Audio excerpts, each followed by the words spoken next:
Nice launch trajectory and countdown net. Pad is clear. 10, 9, 8. Launch auto sequence 7, has started. 6, 5, 4, 3, 2, 1. Go for launch.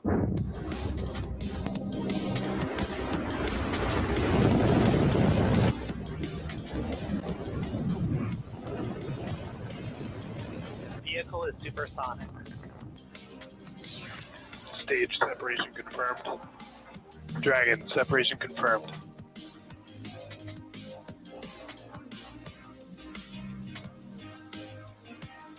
Stage 1 is transonic. Landing legs have deployed. And Falcon 9 has landed.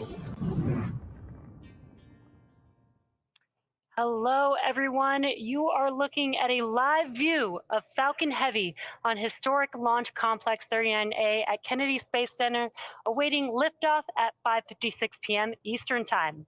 Welcome to our live webcast of the USSF-67 mission from SpaceX headquarters in Hawthorne, California. My name is Jesse Anderson. I'm a production engineering manager here at SpaceX, and I am so excited to be here with you today, bringing you coverage of our first Falcon Heavy mission this year and 5th of all time. Today's mission is a national security space launch mission for the United States Space Force, our second Falcon Heavy mission for the Space Force in about 2 months.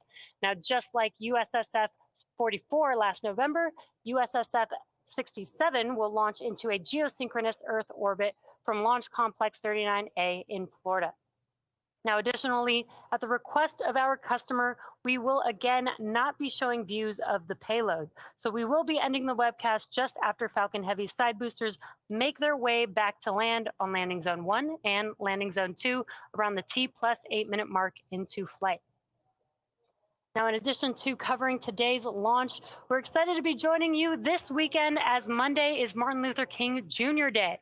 Every third Monday of January, we celebrate the life and legacy of Dr. Martin Luther King Jr., who fought for racial justice and equality for all. Here at SpaceX, we believe that in order to achieve our goals of making humanity multiplanetary, it is essential to create a team with diverse backgrounds and cultures. As we remember Dr. King's legacy this weekend, I hope that we can keep working towards furthering equality every day of the year. Now back to the mission at hand. At T-minus 13 minutes and counting, all systems are currently go for an on-time liftoff. The vehicle is nearly fully loaded with propellants and will complete at T-minus 2 minutes. The range is also green and ready to support. If for some reason we do not launch today, we do have a backup opportunity tomorrow at the same time. Now at just under T-minus 13 minutes, let's take a closer look at the Falcon Heavy vehicle that you see there on your screen. Falcon Heavy is essentially 3 Falcon 9 rockets strapped together, which means it can carry much larger payloads, not only to Earth orbit, but to the Moon and Mars as well. Now, like Falcon 9, Falcon Heavy is a 2-stage launch vehicle. Now, the big difference is that Falcon Heavy first stage is comprised of 3 cores, whereas Falcon 9 only has 1. Falcon Heavy has 28 engines in total. Each of these cores has 9 M1D engines, making for a total of 27 engines across all 3 boosters, which you can see there on your screen.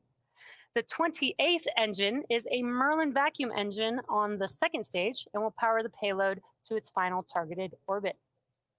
Now, altogether, the Merlin 1D engines at the base of Falcon Heavy produce 5 million pounds of thrust. That's equal to 18 747s at takeoff. Now, in fact, the engines produce so much power that we don't run them at full thrust all at once until after liftoff. About 2.5 minutes into flight, the 2 side boosters will separate from the center core and come back down to Earth for simultaneous landings at Landing Zone 1 and Landing Zone 2, which you can see there on your screen.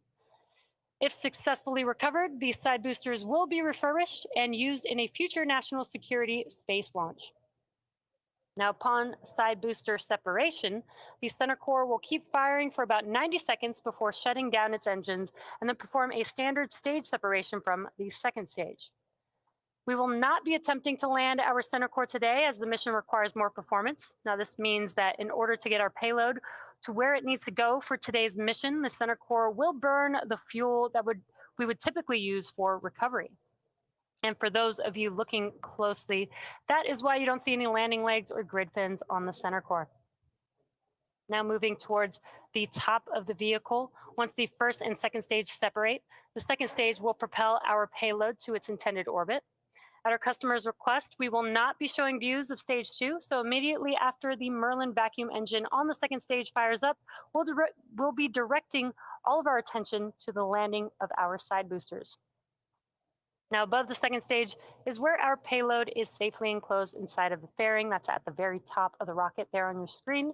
The fairing protects the payload from aerothermal loads, heating, and contamination during ascent. Now, once we reach the vacuum of space, we will jettison the fairing as the second stage continues on its journey to orbit, and we will be attempting to recover the fairing halves today with our recovery vessel, Bob. Now, as I mentioned earlier, today's launch, USSF-67, is a national security space launch mission for the United States Space Force. Now let's learn a bit more from our customer about today's mission.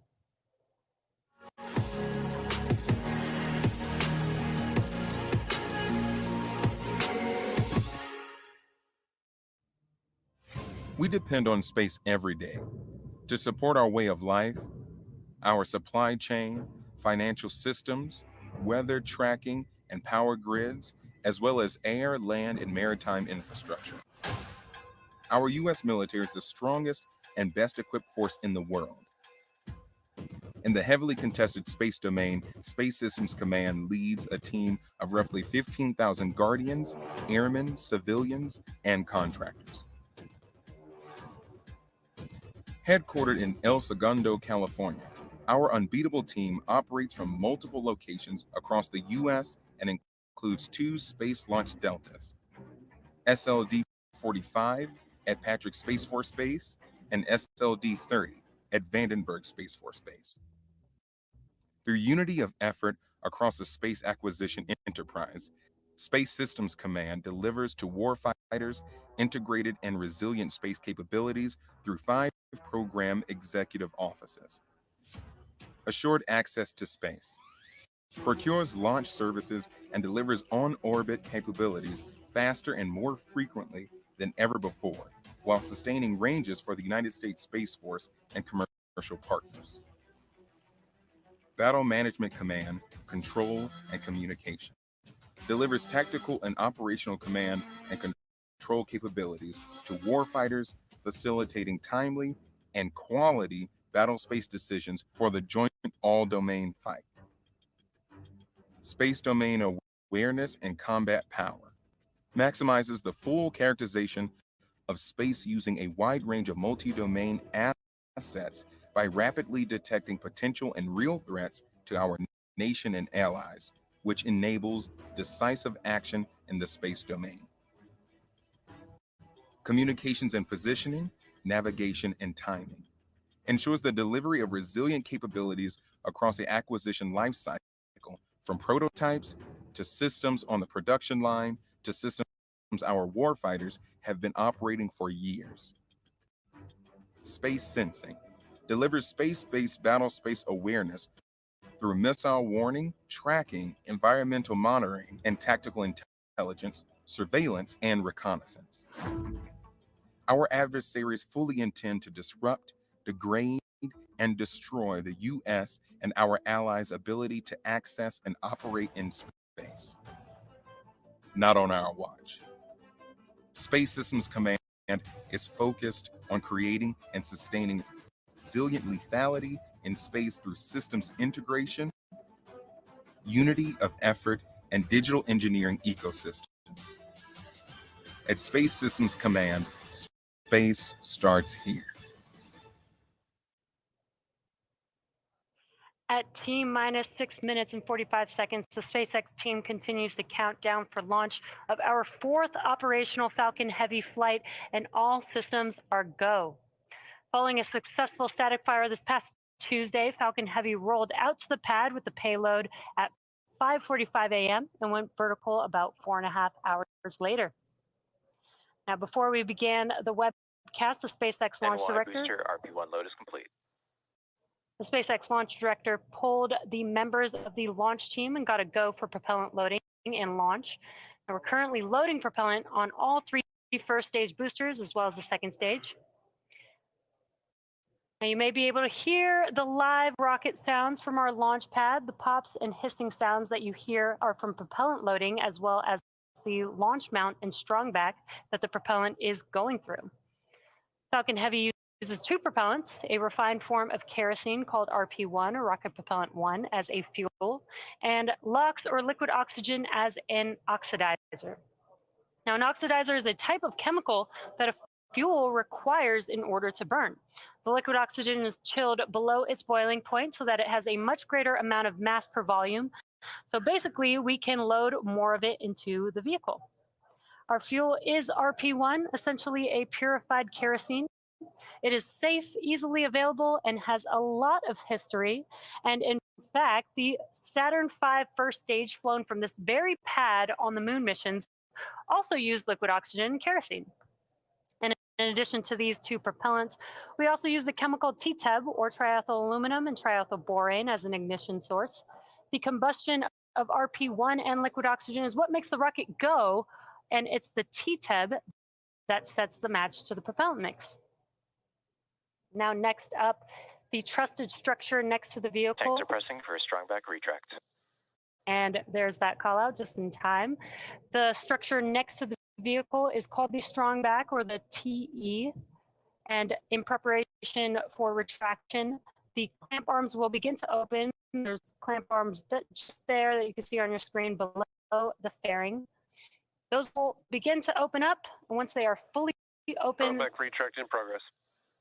once they're fully open, then the TE, or the transporter erector, can begin to retract away from the vehicle. And we did hear that call out that the TE retraction process has begun. Now, as I mentioned earlier, today's launch marks our second Falcon Heavy flight in just 11 weeks. And for those of you following along, a lot will happen in the first 4 minutes of flight. And there you can see on your screen that the clamp arms have begun to open. Once those are fully open, the TE can begin to retract away from the vehicle. Now again, a lot will happen in the first 4 minutes of flight. First, we will light the two side boosters, followed by booster LOX load is complete. Followed by the center core. And about 40 seconds after liftoff, we will decrease power on the two side boosters to prepare for max Q, after which Falcon Heavy will throttle back up to full power on the side boosters. Now, 2 minutes into flight, we will booster LOX load is complete. 2 minutes into flight, we will again reduce thrust on the two side boosters, this time to decrease forces on the rocket structure, as the vehicle is now much lighter, but thrust is constant. 2.5 minutes into flight, we will fully turn off the side boosters with booster engine cutoff, or what we call BECO. The pneumatic separation Center system. core LOX load complete. Getting good calls. I'm going to pause for each one of those. The pneumatic separation system on the center core then unlocks the two side boosters and pushes them away. Now, once we are clear of the side boosters, the center core throttles up to full power until the center core shuts down with main engine cutoff, or what we call MECO, and then separates from the second stage around the 4 minute mark. And as a reminder, we will not be attempting to recover the center core today, as the mission requires more performance. Now, for those of you looking closely, this is why you don't see any landing legs or grid fins on the center core. And from this point on, very similar to a Falcon 9 mission, the side boosters will be making their way back down to Earth for recovery. The fairing will separate, and the second stage will take the USSF-67 payload out into space. Now, as a reminder, at the request of our customer, we will not be showing views of the payload, so we will be ending the webcast just after our side boosters. Stage 2 LOX load complete. Just after our side boosters make their way back down to land on landing zone 1 and landing zone 2, a little after the T+8 minute mark into flight. And as we've mentioned before, launch is hard, and Falcon Heavy is no exception. We are essentially counting down 3 rockets simultaneously, so our team is going to be conservative in case anything pops up in the last couple of minutes of the countdown. Now, if for some reason we don't launch today, we do have a backup opportunity tomorrow at the same time. And we did also hear those callouts that propellant loading is now complete on Falcon Heavy. Burn gas closeouts. So we are now going to vent out the liquid oxygen line on the transporter erector. Next up will be Falcon Heavy in startup, and that will be at the T-1 minute mark. That's where the internal flight computers take over the launch countdown.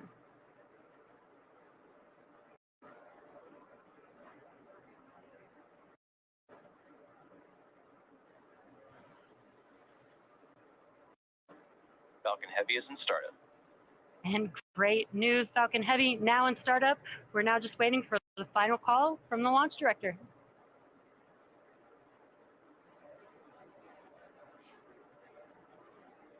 This is the mission director. Go for launch. And excellent news, all systems are go for launch of Falcon Heavy with USSF-67. T-minus 30 seconds.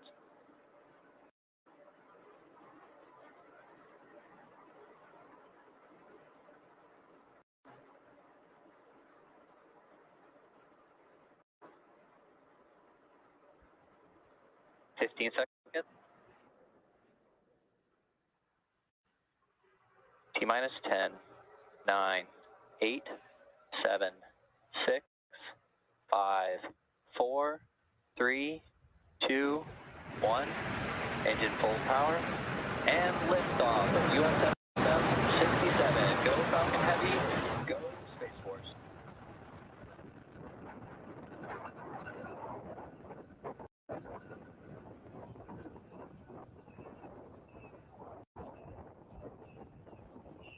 Booster chamber pressures are nominal.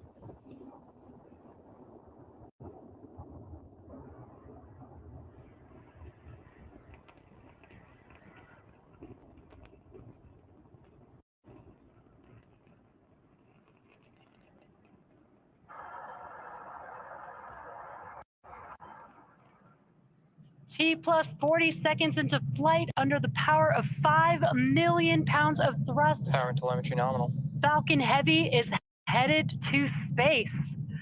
Now we did throttle down the engines around the T plus 40 second Vehicle mark supersonic. in preparation for max Q. Max Q. And great call out there that we have passed through max Q. That's the largest mechanical stress on the vehicle on ascent. And incredible views there on your screen. Falcon Heavy in flight. Now next events coming up will be booster engine cutoff or BECO, followed by separation of the side boosters and followed by their side booster boost back burns. And then will be center core main engine cutoff or what we call MECO. Again, those events coming up here just under a minute away. That will be BECO. That's where the side boosters engines will shut down. The center core will push those side boosters away from the vehicle. Then those two side boosters can begin to make their way back down to Earth with their boost back burns. And on your right-hand screen, you could see the views from each of those side boosters.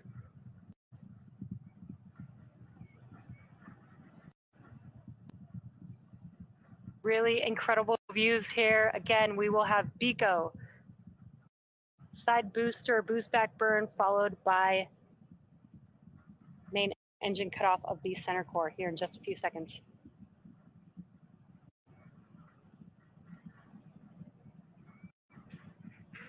Side booster separation.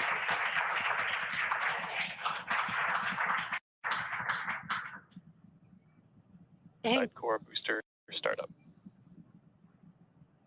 Incredible views. We just had BECO and separation of the side boosters, and you can see on your left-hand screen that the side boosters have lit back up. They are now in their boost back burn, making their way back down to Earth. Now, those side boosters are returning to Florida under the power of 3 engines. That's 3 of the 9 M1D engines.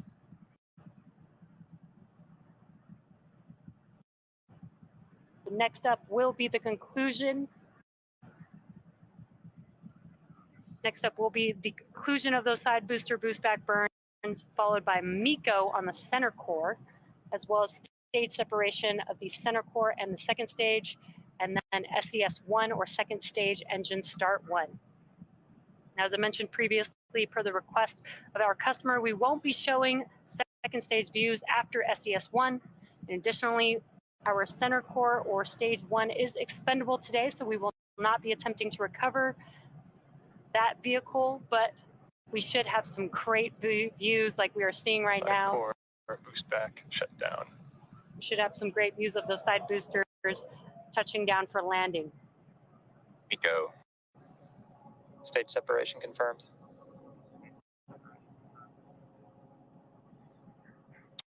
NVAC startup. And excellent views. We had the Stage 1 FTS has safed. We did have the shutdown of the boost back burn. We did have the shutdown of the boost back burns on the side boosters as well as MECO on that center core and stage separation.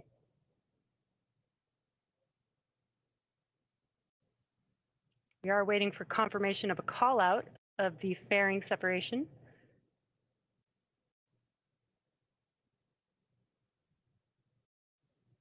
All vehicles are following nominal trajectories.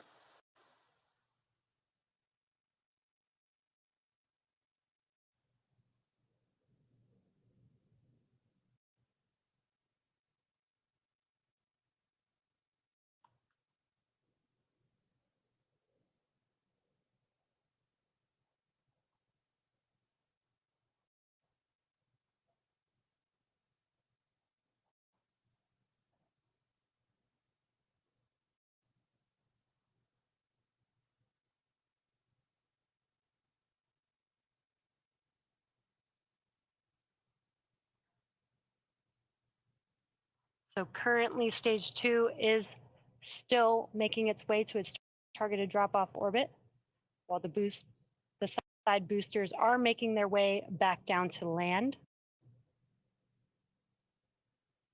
Again, these side boosters have another burn coming up. That will be the entry burn. That will be 3 of 9 M1D engines reigniting. That helps to slow the boosters down in preparation or as they re-enter the Earth's atmosphere.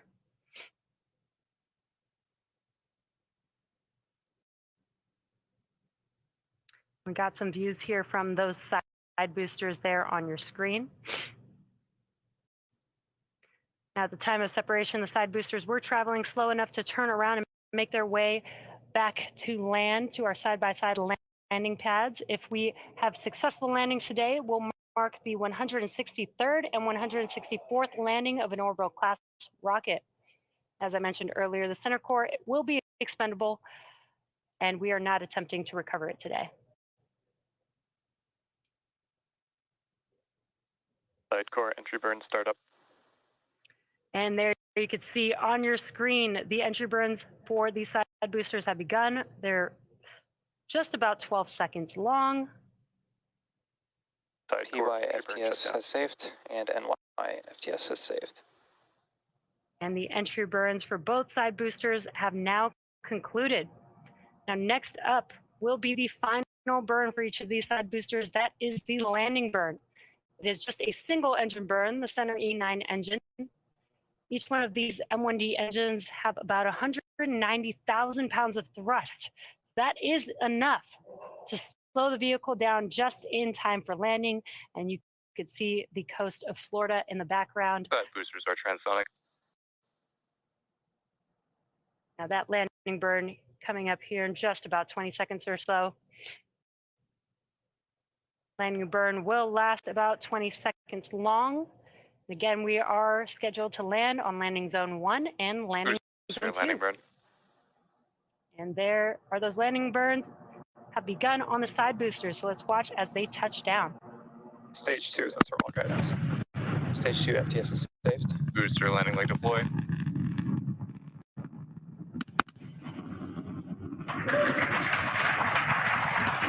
And what an incredible sight to see as we watch the side boosters landed.